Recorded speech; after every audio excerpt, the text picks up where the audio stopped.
Hello, everyone. Welcome. Thank you so much for joining us today for Master Your Cash Flow Strategies for Business Success. Let's see, let's let some more folks in here. My name is Alyssa Pruitt, and I'm the Director of Coalition Resources at Local First Arizona. Before we get started, I wanted to go over a few quick housekeeping notes. For you to be aware, Zoom offers captions and translation options, which you can access through your Zoom controls. It's usually found at the bottom of your screen. We are also recording this session today, and once it's posted to Local First Local Learning Lab, we'll make sure to share the link with you, and anyone else that's RSVP'd for this event will also receive that recording to today's workshop. And now I'm really excited to introduce our speaker, Aldo Aprile, the owner and founder of Aprile CPA. Aldo is a financial expert with a deep understanding of tax planning and cash flow strategies. His firm specializes in helping business owners and entrepreneurs minimize liabilities, maximize financial opportunities, and create long-term financial success. Beyond numbers, Aldo is also a passionate cook and traveler, bringing his strategic mindset to everything that he does. During Aldo's presentation, please feel free to drop your questions in the chat. That's also a feature that's available in your Zoom tools, typically on the bottom of your screen. Just so you're aware, we'll also have a dedicated questions and answers, a Q&A session at the end, where you're welcome to either come off mute or you can continue using the chat, and we will address any questions that you leave in our chat today. With that, Aldo, I'll turn it over to you. Well, what a great intro. Thank you so much. You're too kind. Well, number one, thank you guys for attending this. I know you guys are super busy. We're wrapping up January, and thank you for investing your time on this class. So hopefully it's going to be valuable to you guys. So before we get started, though, just a friendly reminder, 1099s are due tomorrow. So you haven't done so yet. You still got time to do it.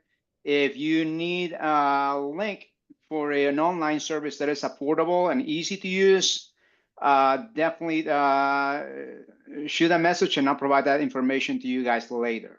Okay, so let's talk about cash flow. Cash is king. I'm sure most of you guys have heard that expression before, and we're gonna really delve into this in a few moments. Okay, so let me just I gotta introduce myself too. Although Alisa did a great job already. I'm an ASU grad. I've been a licensed CPA here in Arizona for 20 years now. I know it's not fun.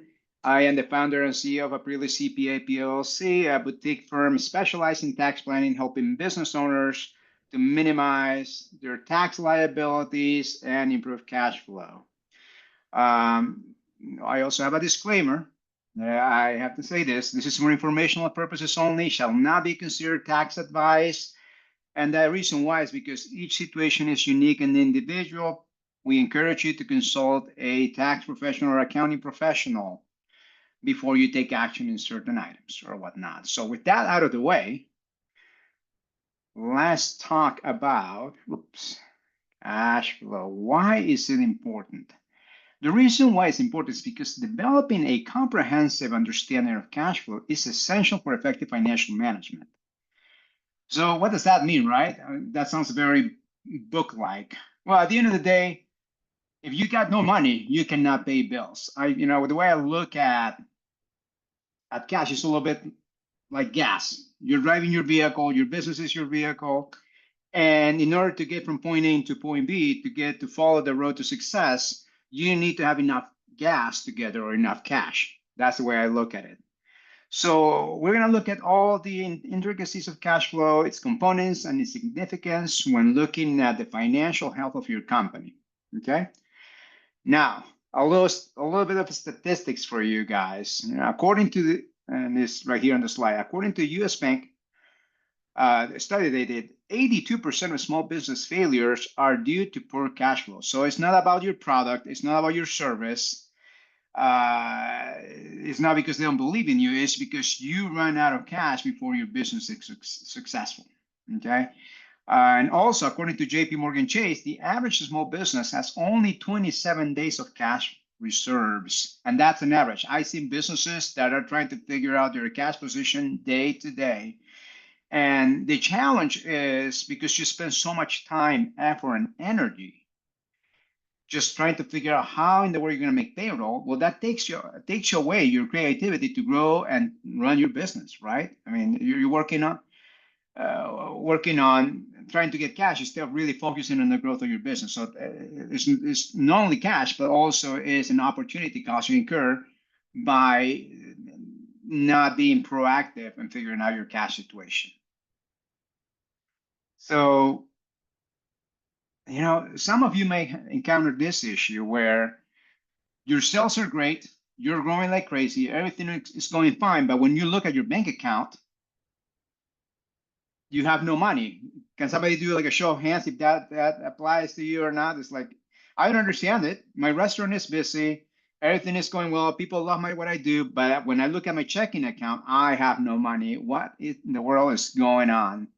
So, and here's the trick: it's just having a high revenue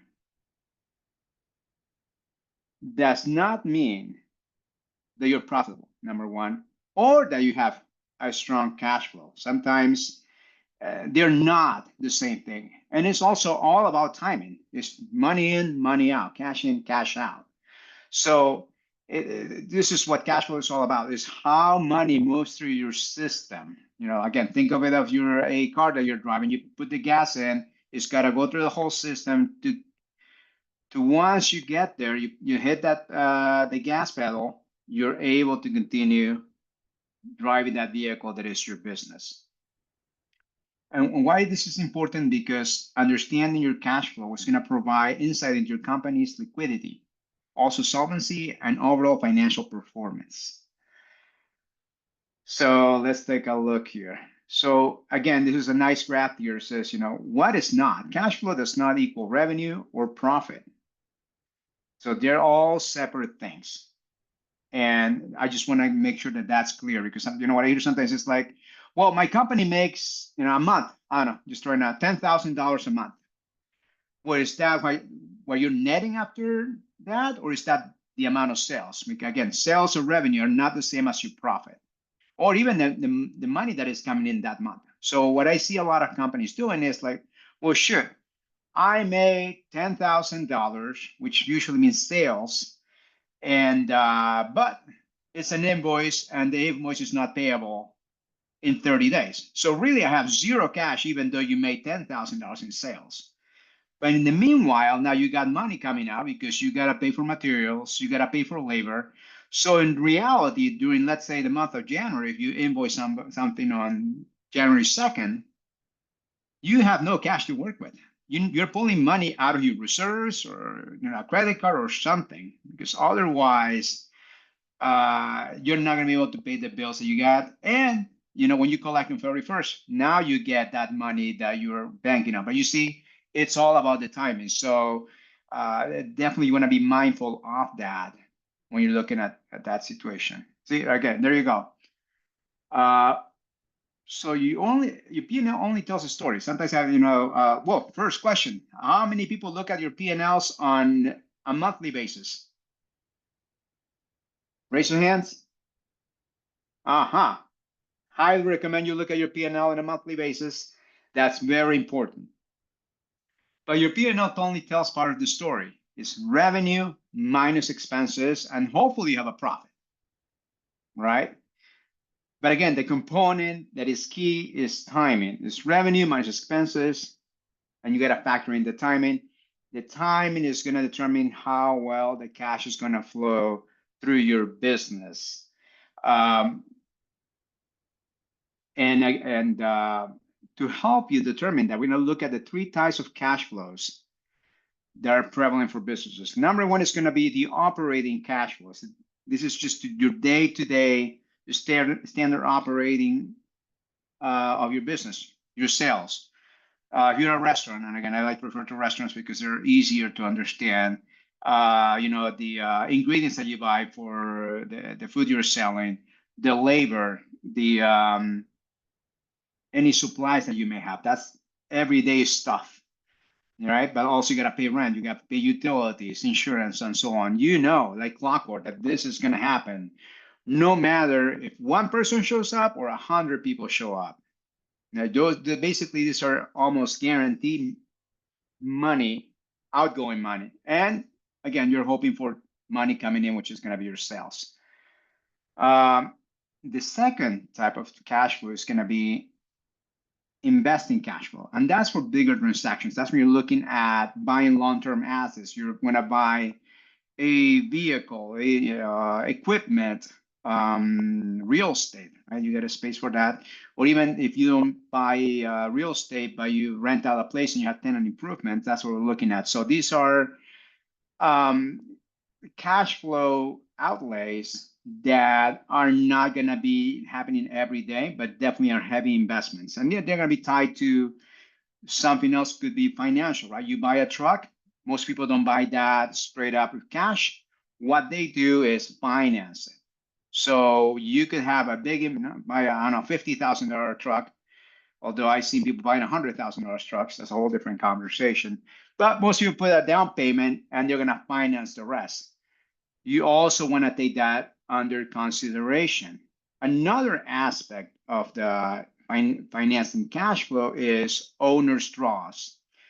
And that's basically owner's draws, just to let you guys know, is how the business owner pays himself or themselves, right? I mean, you can do it through payroll, whatnot, but again, I see people say, hey, we got a big sale, we get the money in, I need to buy something cash-wise. So you take a big, large owner's draw, and that may impact your cash flow down the line. So you gotta be mindful of those three types of cash flow to understand a little, your cash flow situation better. So let's talk about timing.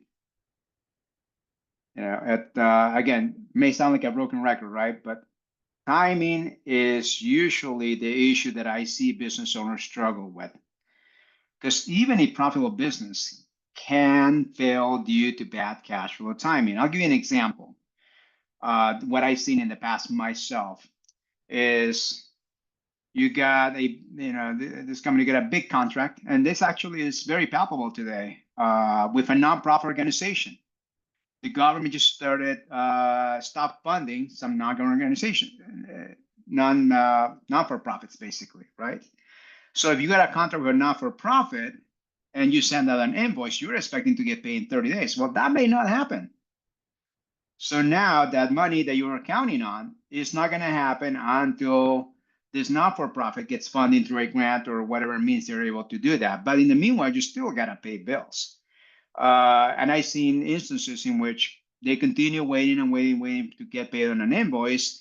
And at that point in time, unfortunately, they have to close their doors because they just don't have the cash at that point in time. Now, another thing that so definitely strategic planning for your cash. Strategic planning is important for the survival and how your business is going to thrive. Now, sometimes you're not going to be able to plan for everything, but you do want to create certain strategies to minimize or mitigate these type of blows.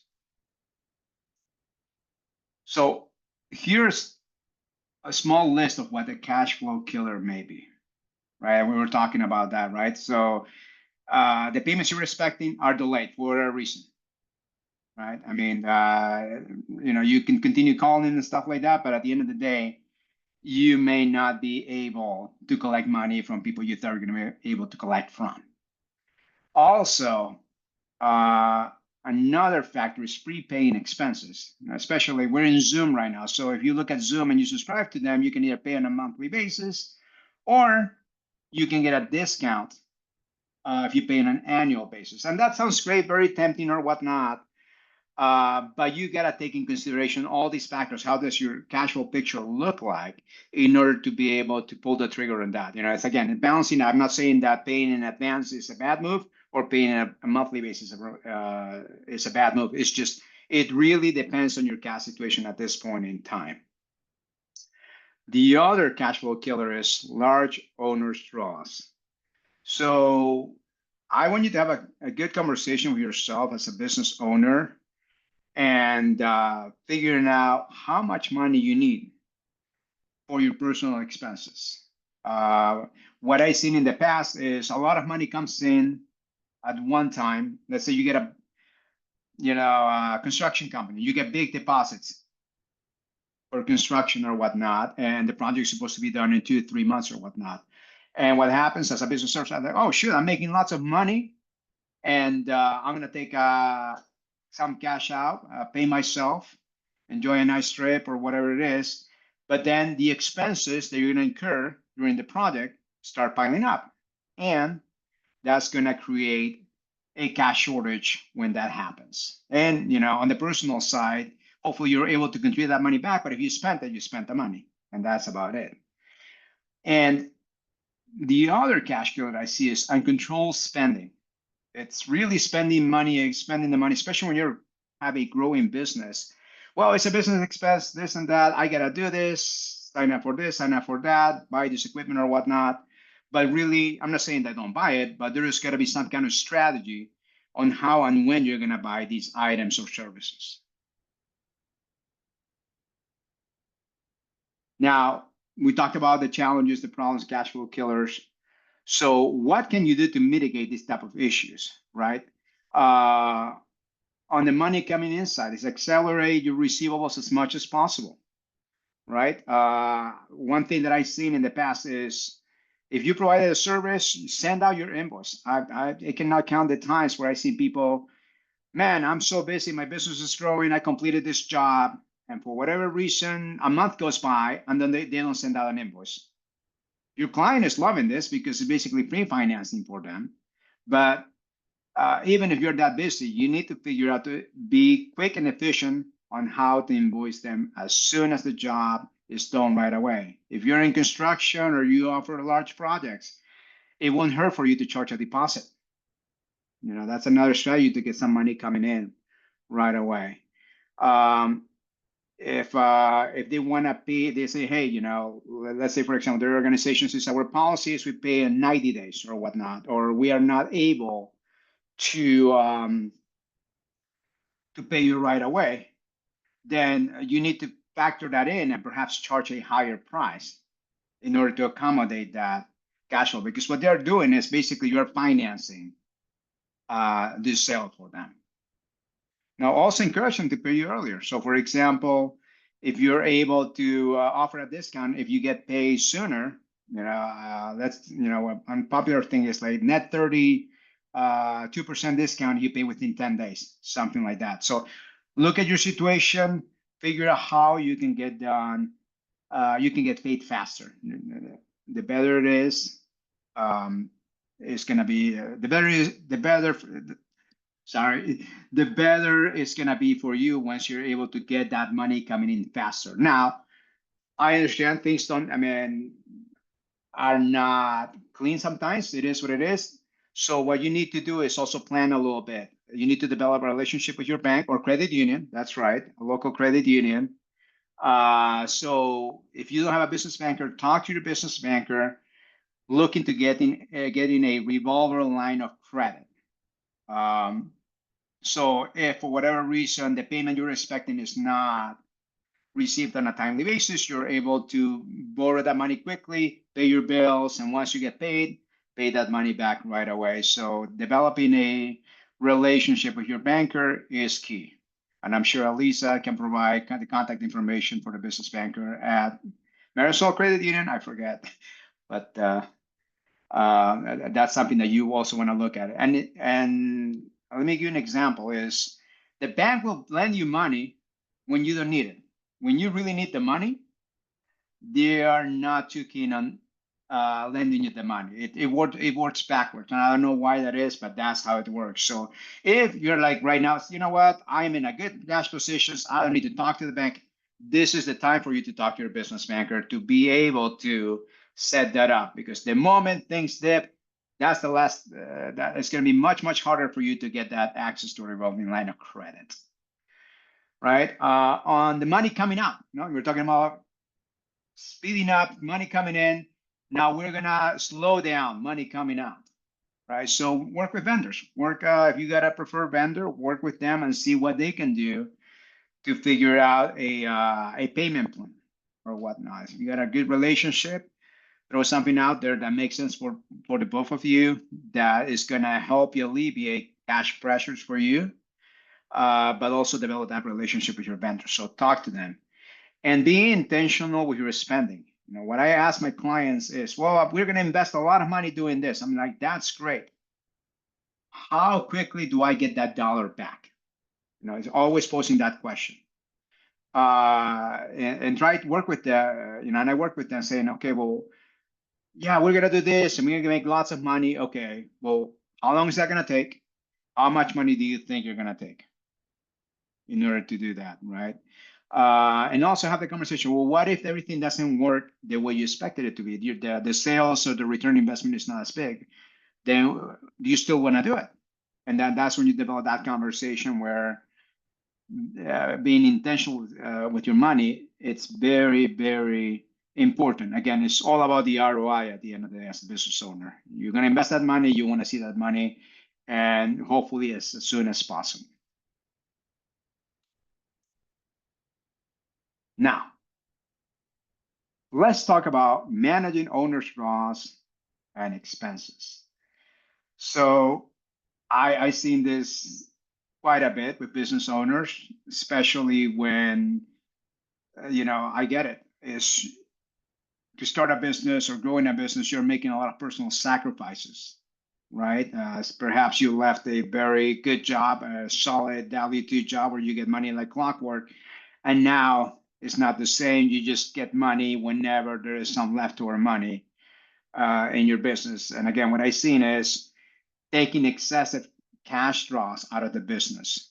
And that sometimes hurts the business because we are not projecting the expenses for the business, you know, what the needs are going to be in the short and the long term. Or people are, again, I've seen construction companies do this, but again, it can happen with any type of business. They get these big deposits for long projects or whatnot, and everything is great. You know, they invest money on the business itself, but also take large draws, they spend the money, and then they realize that the bills were projected are coming in and they have to pay them. So now, unfortunately, what they have to do is go out there and hunt for loans. You know, you don't have a revolving line of credit, so the bank is not going to lend you money. So you're going to have to go to alternative financing, and you're going to have to borrow money at very, very high interest rates. Shoot, I see 30% interest rate and higher. So the money is out there, but you're going to spend that time negotiating with these alternative lenders, and you're going to pay dearly for doing these things. Again, that's again, be mindful of how much we're going to take out. It's what I call is businesses are in the business of financial strength, right? Sometimes you may be the best restaurant out there, but just because you're the best restaurant doesn't mean that you're gonna be able to thrive if you don't get a handle on your cash flow. Again, being mindful of your personal expenses. One thing that I've seen, and I tell this to all my clients, if you don't have a business checking account for your business, get one as soon as possible. And your account should only pay for business expenses, not personal expenses. Keep them separate. Business, personal expenses. Sounds simple. You're gonna thank yourself, but also your tax preparer is gonna thank you, because at the end of the year, it becomes very convoluted in trying to distinguish what's a business expense and a personal expense. And I actually see people cheat themselves out of expenses that were business related, but they just don't remember. So keep your expenses separate. Business, personal. And that's going to keep things a lot cleaner. Okay. And again, don't take all the money out. Think about the long term, the investments that you're going to make on your business, and figure out contingency plans if your revenue drops or the payments that you're expecting to collect on a timely basis are not what you expected. Now, how in the world? Although it's Alyssa, we're at 5 minutes. I just want to let you know, 5 minute. Oh man, 5 minutes. All right, that's good. You didn't take all. It's cool. You're doing great. Awesome. So how the heck do you do all this, right? So you want to do some cash flow forecasting again, and this is going to be separate than your P&L, right? That's going to be your best tool. So a simple cash flow forecast is going to help you and predict your financial needs, your cash needs down the line. So what you need is you need to track your expected inflows, all the money coming in. It could be sales, loans. If you sell some assets, that's money coming in as well. Figure that out, and also track your money coming out, right? Your expenses, any mortgage payments, and any other type of payments, even your draws, right? And you're gonna see if you're gonna have a gap, and then you can address this on a long-term basis instead of like struggling every single week.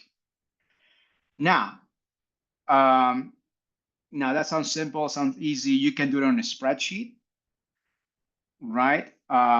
So what I can do for you guys, I actually have a spreadsheet that I can provide to you free of charge. All I want you to do, guys, you can follow me on Instagram at Aprile CPA and send me a message that you want this cash flow tracking sheet, and I'll send them to you. Okay, so that's a way to help you guys out get started and really help you track that information. Now, I always suggest you talk to your accountant or your financial advisor, because again, this is a tool, but again, if you don't know how to use the tool, maybe it's not going to be as useful to you, but that's something for you to get started, and hopefully it's going to be helpful. Okay, so thank you so much. Time flew by, actually. You can follow my social media. It's going to be Aprile CPA. And now I think we're open for questions and answers. Yes, absolutely. Thank you, Aldo. Thank you so much. And as I said before at the beginning, if you have any questions that you'd like to ask in the chat, or feel free to come off mute and ask Aldo, and we'd be happy to answer.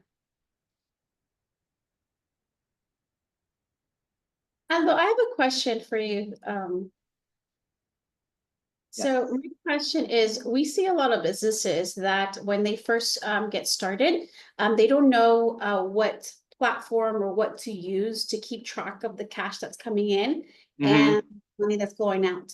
So what some still are doing it by paper or an Excel spreadsheet. What are some suggestions on handling that cash flow? So my first suggestion, and then again, I know a lot of people are trying to maximize resources. You have a lot of money, and sometimes say, well, shoot, QuickBooks is like, I don't even know what it is nowadays, $60, $100, not cheap, right? First thing you do is open a business bank account and run your business through it. All the money coming in, all the coming out. That's going to make it very easy for you. So my suggestion is get QuickBooks, but again, QuickBooks, you got to know how to use QuickBooks. You know, sometimes you see those commercials that get QuickBooks and it's going to fix your life. And that's not the case. I mean, you need to know how to use that tool. It's a wonderful tool, but if you don't know how to use it, it's not going to help you. So my suggestion is, if you're starting out and money is tight, is business account. And usually you're able to download all your business activity onto a spreadsheet, right? So you're able to do that, and you can slice and dice information. At least you can, again, you need some skills in Excel or whatnot, or if you're able to download that information and put it on the tracker they're going to provide to you guys, you're able to do that. But at the end of the day, don't make it too complicated, right? If it's pen and paper is your best friend, do it. The most important thing is that you're consistent. Because I've seen people with the super duper version of QuickBooks or more expensive software, and they do not use it. So whatever you use, be consistent and be mindful. You want to look at your financial situation at least on a monthly basis, sometimes on a weekly basis, if your cash flow is not where you need it to be. Thank you. Great information. I was going to ask as well, Aldo, especially for businesses that are just getting started, maybe they're year 2, year 3. I do see a lot of businesses are notice, kind of going it alone without that financial advisor or CPA. What part in the entrepreneur journey should you start, looking into, CPA, getting a CPA or getting that financial advisor? Should it be more day one or maybe after 1 year? I mean, what do you recommend? Well, ideally would be since the beginning, right? Sure. But we also, especially if you're a small business, and again, you're trying to bootstrap your operation, perhaps the money's not there, right? Ideally, it's day one. And from an important standpoint is if you're not able or it's not part of your skill set to keep track of money, right? Because some people, that's not their strength or whatnot. The first thing I would say is hire a bookkeeper. That would be the first thing. At least, help you keep track of your money. And again, I'm gonna repeat this over and over again. Look at your financial statements at least once a month. And if you're growing, you probably have to look at them sooner than that, right? But I would say ideally day number one. But if you're not able to do so just yet because there are cash constraints, right? The money's just not there yet. Then it's just going to have to navigate it. Now, if you're growing your year 1, year 2, and you're more profitable, things will unfold the way you need them to unfold. But again, it just really depends the type of business you are, the kind of growth. Right? I'll give you an example, right? You guys have the small kitchen program or whatnot, and a lot of people start with just being a one-person band, and they do catering, and maybe their goal is for them to do $60,000 in sales a year, right? Or $100,000. Or you get a construction company that in the third year, they want to be generating $2 million in revenue. So they're able to get that. And again, they have more moving parts, obviously, than the person that just, not just, but, has the catering company and a smaller operation. So the construction company is going to need more help dealing with all these moving parts compared to just a one person that is able to do the catering and has got a smaller operation. Thank you. Yes, that makes sense. We have a great question from the chat. It is, what is a cash reserve threshold? I would say ideally you want to have 3 months of reserves on expenses. That would be my idea, 90 days.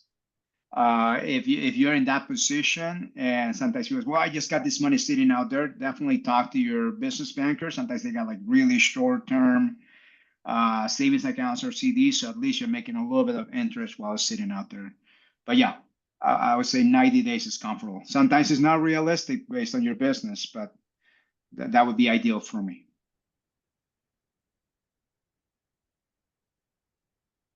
Do you have any other ideas or coaching around having those vendor discussions for cash outflow of, slowing that down or what that looks like, or I guess how to approach the conversation? Yeah, I mean, sometimes they're not easy conversations. I would say be honest and be candid. It's like, hey, especially if you're developing a relationship with somebody. Sometimes it's harder to do like a one-off, right? You're gonna hire a server like a one-time service. They may not be as amiable to do that. But if you have a relationship where, I'll give you an example again. Going back to restaurants, Shamrock. I know it's a big provider or whatnot, but Shamrock offers you net 30. Now they might not offer it to everybody, so you can reach out to them and negotiate with them. Bigger companies, in most instances, are going to be willing to work with you. Small companies, perhaps not, but it's be honest and tell them what you want to do. Obviously, if you want to establish a relationship, I think that, that's going to take you a long way. If they're not able or willing to offer you that flexibility, then perhaps you need to take a look at other vendors that may be willing to work with you, but obviously offering you the same quality and service that you're accustomed to. But communication is key. I've been on both sides of the transaction where, let's say, somebody's late, and let's say you're short in cash and you cannot pay a vendor on time. Is the worst thing you can do is hide. You can address it. Hey, I know I owe you money, and we're working hard to get you the money. But I mean, once you get the money, promising and deliver on that promise that you're gonna pay them, right? It goes back to showing up, being honest, and delivering on what you promised. For sure. Thank you. Oh, this is easy. They're gonna get bombarded with questions. Armando, did you have a question? Yeah, well, more so, although this is excellent information, and I think everything that you've mentioned is so critical to the success of a business. And coming from a lender standpoint, you bring up, P&Ls and how important they are. Coming again from a lender standpoint, it's a business understanding, again, their expenses to their cash flow, what their net revenue is after expenses are paid, Right. because it's servicing debt service coverage. And that's coming from a lender. Correct. Makes most sense for the lender is how much debt can you service, and what and what does that look like. But the business doesn't truly know exactly how much debt is out there that probably they're paying a month. And again, this is just something that I've always come across, is that the business doesn't know how to calculate the debt that's out there opposed to the incoming cash flow to be able to service another loan, and service that debt. So the education that you're providing on here, I mean, it's critical. I mean, everything that you're saying is great information, and I wish businesses could all see this and partake in it. And to go back to whether it's QuickBooks or I tell a business, if you can, you get an accountant, get a CPA pretty much immediately, and have these conversations once a month, because things and scenarios change Right. monthly, quarterly, and without your accountant knowing what's going on, or without them understanding where you're spending money, or you're looking to make a purchase, it's critical to your cash flow down the road. And it's, they get one chance a year to show that on paper. And from a lender standpoint, a lender wants to see the consistency year over year of being able to service debt. And Right. then self-prepared financials, returns, opposed to audited financials. A lender wants to see audited financials rather than self-prepared. It's the comfort from the lending standpoint. So again, everything that you're saying on here, I just want to say great presentation, and much needed for so many businesses. Well, thank you, Armando. I truly appreciate what you're saying, and you are 100% correct. I think what's important is being proactive and not reactive, right? It's, let's say your plan is you're a year 3 and you want to get a loan, invest in real estate or equipment, whatever that may be. You want to have those conversations with your trusted advisor beforehand. You want to prepare and then pull the trigger. You don't want to pull the trigger and then get the advice, because that's where you're sometimes.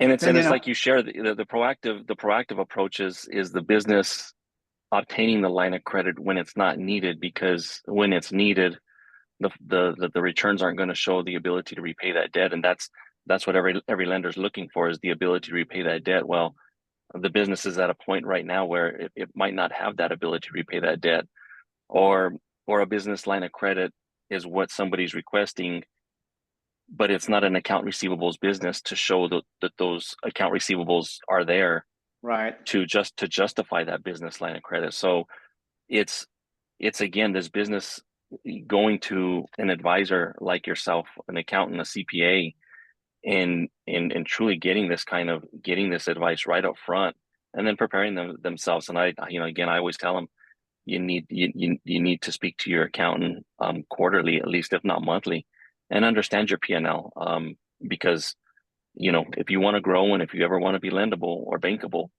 they need to know that. Absolutely. I agree 100% on that, Armando. Thank you so much for your input. Definitely.